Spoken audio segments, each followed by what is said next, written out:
okay, so we were talking about this earlier. The decision to not start Drake Maye. Let's start with this. Do you feel like that was always the plan, and then Maye performed well enough where they started second guessing it, or do you think it was always the plan and they just were always going to do it? Yeah, I think they were open to Drake Maye being CJ Stroud this summer. And not just like CJ Stroud last summer, but midseason CJ Stroud, who just got dropped in the middle of their camp, and they said, okay, it's go time. And now we'll add, and we'll keep trying to trade for Brandon Ayuk, maybe get an offensive tackle. Once that didn't happen, and through the first 3 weeks, it's important to remember, Jacoby Brissett clearly was QB1, just the better quarterback. That changed over the last 2 weeks. Mayo said a lot of stuff since then, but that's what happened. I would say they put the plan, I don't know if they make these anymore, in that pen that you could erase. But if you're looking at it, you think it's just in pen. Right. And so once it was close enough, the tie was always going to go to Brissett because time's on Maye's side. He's going to play this year. There's no question about that. It's just now a matter of when. When before it was like, we'll give him a little bit of a shot to start week 1. Okay, so my question is this. If he's your backup and Brissett gets hurt early in the season, it happens. I mean, he gets hurt game 1, game 2. You're now Drake Maye's your quarterback.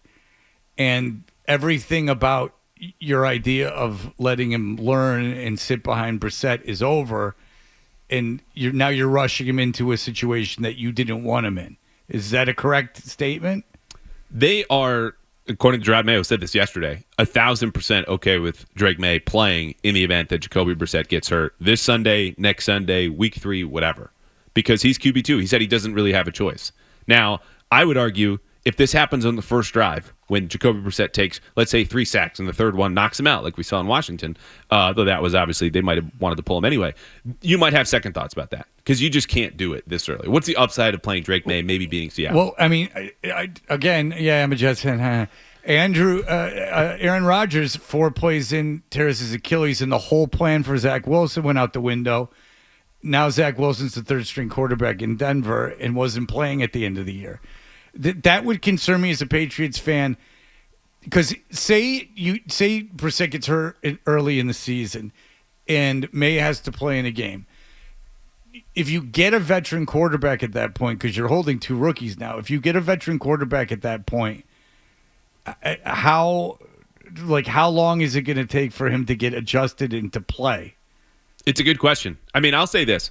When you zoom out and you look across the entire league in first-round quarterbacks over the last 8 years, on average, they play between 11 and 12 games per season. Even the guys who said, hey, we'll sit you for a little bit, then you'll come on. So I think they're planning and going, okay, Drake more likely than not, even though we weren't going to start him week 1, will play probably about half the season, if not a little bit more. If we move that up, the risk of him playing a couple extra starts than we anticipated, not 12, but let's say 14, isn't so great that we should get someone off the street who's going to have to learn the offense, take snaps away from him, create this confusion. Because the kid, at least what we saw in training camp, the number one thing you notice between him and Brissett, he's much better at avoiding sacks.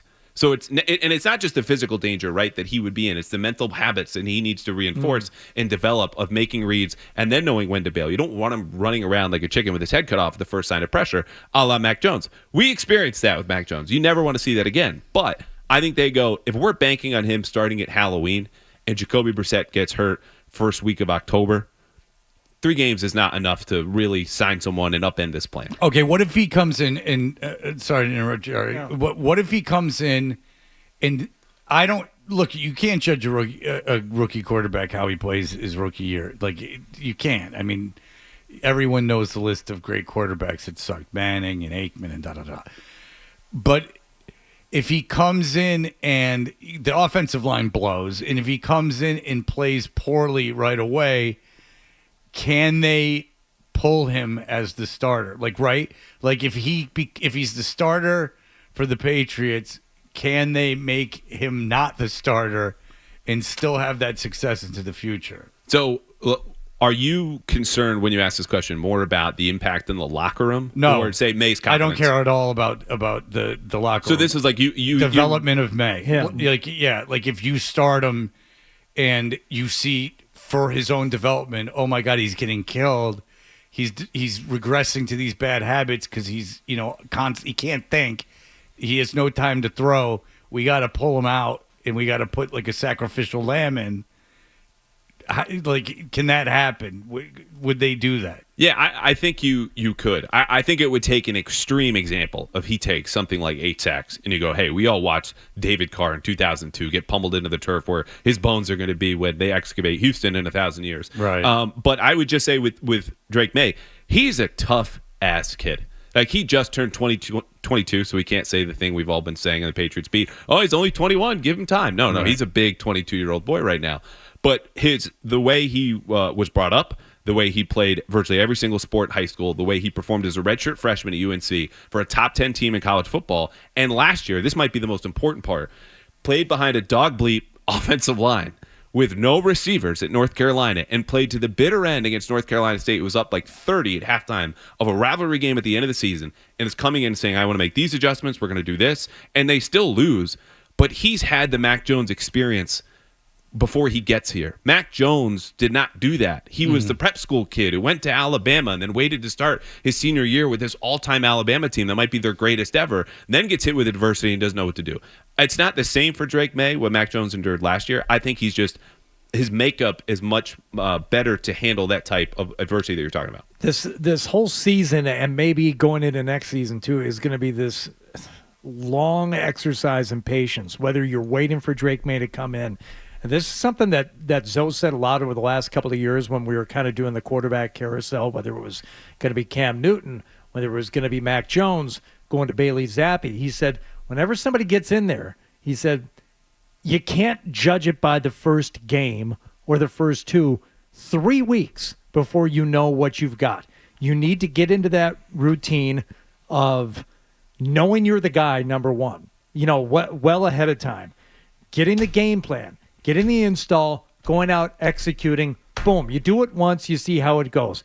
You do it a second time, you do it a third time, and then you can make an assessment. And look, we're going to be doing the exact opposite every Monday because that's what we do. We do a show every day after a game. We're going to have all kinds of reaction. But if you can step back every once in a while during this season, I think going into next season too, and say, this is all part of a process. You got to remember, this is a true rebuild. Everything about it, from the coach to the front office to the quarterback to the personnel and every single coach, it's going to be a process. And whether it's Brissett starting on Sunday and going for a few weeks, we know what he is. We've seen enough of Brissett to know what he is, but still, to know what he is in this team, you got to give it a few weeks. And when Drake Maye presumably gets his chance, you're going to have to give that a few weeks. And you're going to have to give them enough time in that system of getting the game plan, knowing they're going to start, getting the start, and then seeing how they adapt to whatever mistakes that they made.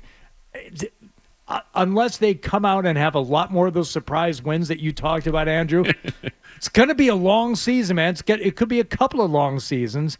And I'm constantly going to have to remind myself this is a process. It's a long one. Well, you know the process. You're a Lions fan, and the process never materialized there. As a Jets fan, I mean, the process, they blew the quarterback pick, but, I mean, they're at least in the conversation for the Super Bowl because of how well they drafted. And, that again, that doesn't take a super long time. You hit on a couple drafts and you can do it. People get mad at me when I do this, but they kept Joe Milton as their third string quarterback. Would they have been better off not necessarily Zappi, but bringing in a veteran because of the scenarios that we just laid out for Drake Maye? I have a question for you, and then I want to go back to Hardy's comment for a second. Have you ever met Joe Milton? No. Fred? No. I'd feel like he cut you in line at the airport at something. Like, I know he's not very good, but it comes up every time I'm on the show. And I see the logic in bringing in a veteran. I think it's wise. I don't think Joe Milton's ready, but he's bad, Andrew. And they kept him because they were afraid someone else was going to take someone bad. Are you saying Fred obsesses over Joe Milton? A tad, I think. Well, you're absolutely correct. I do. I think it's the definition. I mean, there was Hooker, then him, Now this kid. What he says though, Andrew, is correct. It's more about Maye than it is about Yes. Milton. And I am obsessed with Yes. Milton. I apologize. He's just so bad. If you were listening to the show, he was on Milton before the draft. Well, no, I was on. Oh, no. No, Milton. Well, so was Barth, but that was at least positive obsession. Like, he'll get some slack before he calls the cops, and Barth is outside in the bushes. You're like straight to jail. And by the way, my parents live in East Tennessee, right by Knoxville, and Milton's a swear word there. Like, I mean, he's bad. Yeah. I mean, he's bad. And so, but I like, maybe I'm subconsciously bringing Milton into a conversation, but I really do mean this in terms of Maye. Is the same thing. Do you think that they would have been better off having another veteran if you're keeping 3 quarterbacks, Brissett, Maye, and another veteran? Yes. Yeah, I think, especially if you could get them on the practice squad, which is a huge if, right? Because if you're a quarterback coming into New England, I think I said this last time I was on, there were veterans last year as the Patriots are slogging to 4-13 who were offered a spot in the practice squad. They go, no, you suck. I would like to be on the 53. Interesting. Patriots said no, and so they never signed. I didn't know that. So they did attempt to get veteran quarterbacks. So no. I'm stepping back. Veteran players last year. Veteran Okay. players. So if you're a quarterback and the Patriots call and say, hey, we'd love to have you. You're like, great. You stink. I might play. They go, no. It's a practice squad spot. You might pause and go, I saw Joe Milton. So did Fred. I know he stinks. Why shouldn't that be my spot as the number 3 guy? And that, I think, might be the hesitation. It's not just the Patriots should have signed a quarterback. If they wanted to, they could have. These guys might have told them no. And then even then, your options are Will Greer, who was here and couldn't start and break through the Mac was Jones, here for a while. Bailey Zappi wall of stardom, right, last year. So I want to go back because I think we have a couple minutes left, though, to something Hardy brought up as far as it is a season of patience and process. I used to run long distance for some reason for fun. And one of the techniques you use in a long run is to say, I want to put markers ahead. Like, just get here. I don't need to do the 20 miles. It's going to take 3-4 hours. So when we're talking about benchmarks for this season, we're all waiting. We're going to be asking, when's Maye going to start, right? Okay, that'll be the first benchmark, the first checkpoint. The next one is going to be, when is Maye going to get that win? And so that's how you chunk the season out. The second part of this is, we all talk about the schedule. It's brutal. The Bengals, the Seahawks, the Jets, the 49ers. It's not just the talent on those defenses and how good those teams are. The benefit of letting Maye wait and then get those 3 starts that you talked about is when you get around to October, they get the Jets at home for a second time. That's a defense that he's more familiar with now. Miami's going to be week 5. Then they see him the weekend before Thanksgiving. So there's a familiarity not just with the process of going through regular season install and practice and meetings and yada, yada, but the variety and talent of those defenses for a very different system, weeks 1 through 4, I think is overload. And what Alex Van Pelt's been talking about, Jacoby Brissett's just more ready to handle 4 different defenses, 3 of which could be top 10, than Drake Maye, who doesn't know any of this. But if we get to late October and the Jets come in right before Halloween, he'll at least know, oh, this is a quarter structure, 4 down line, talented linebackers, but we know the zone beaters we're going to use to try to beat them. Okay. If you like that clip, and how could you not? Check out more videos from Toucher and Hardy here. Point slightly up and to the left. For more Patriots analysis and opinion, hit this playlist. Point slightly down and to the left. And for the latest from the Sports Hub, download at 985thesportshub.com.